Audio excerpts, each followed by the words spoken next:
From the CISO series, it's Cybersecurity Headlines. These are the cybersecurity headlines for Thursday, March 5th, 2026. I'm Sarah Lane. Possible iPhone hacking toolkit used by spies. An iPhone hacking toolkit called Karuna has likely infected tens of thousands of devices and may have originated as a U.S. government tool. The toolkit exploits 23 iOS vulnerabilities to silently install malware when users visit a compromised website. Google and security firm iVerify traced Karuna through multiple campaigns: Russian spies targeting Ukrainians, then cyber criminals stealing cryptocurrency from Chinese-speaking victims. Apple patched the vulnerabilities in iOS 26, but older versions remain at risk. Hacker mass mails HungerRush extortion emails.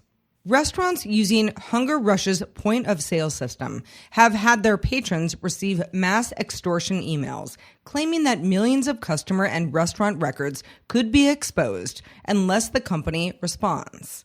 The messages sent via Twilio SendGrid from HungerRush domains threatened data including names, emails, passwords, addresses, and credit card information. Security researcher Alon Gal linked the campaign to credentials stolen from a HungerRush employee in October of 2025.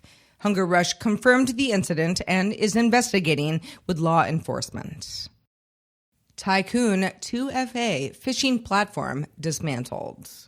Europol, Microsoft, and cybersecurity firms dismantled Tycoon 2FA, a subscription-based phishing-as-a-service platform used to send tens of millions of emails monthly to 500,000 organizations. The platform let attackers bypass multi-factor authentication and capture credentials from email and cloud accounts, contributing to roughly 62% of Microsoft's block phishing attempts last year.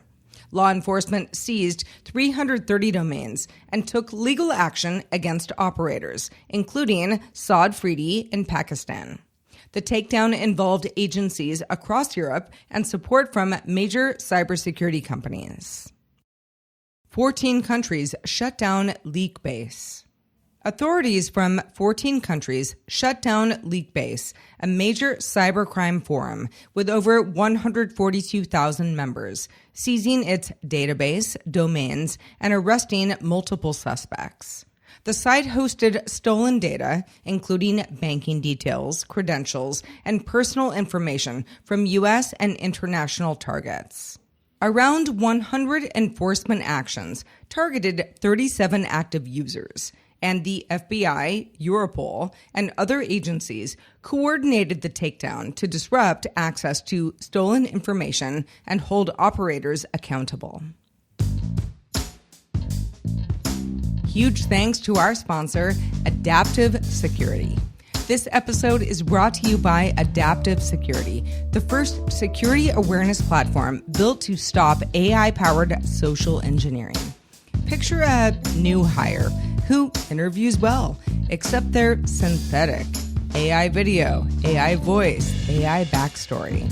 Once they're in, they go after payroll, internal docs, and access. That is the new reality. The attack surface is trust itself. Adaptive fights back with realistic deepfake simulations and training that actually sticks. Learn more at adaptivesecurity.com. Hacktivist DDoS hits 110 orgs in 16 countries. Following the U.S.-Israel military campaign against Iran, hacktivist groups launched 149 DDoS attacks targeting 110 organizations in 16 countries, mostly in the Middle East. Key groups included KeyMouse Plus, Dynet, and HiderNex, focusing on government, finance, and telecom sectors. Attacks also included phishing campaigns and attempts on critical infrastructure, with Iranian state-sponsored actors targeting energy and digital systems. LexisNexis data breach confirmed. LexisNexis confirmed a data breach after hackers leaked 2 gigs of files, including 400,000 personal records. The attackers tried to extort the company, but apparently failed. Compromised data mostly came from legacy systems prior to 2020, including customer names, contact information, survey IPs, and support tickets. Hackers reportedly exploited the React2 shell vulnerability and unsecured AWS instances.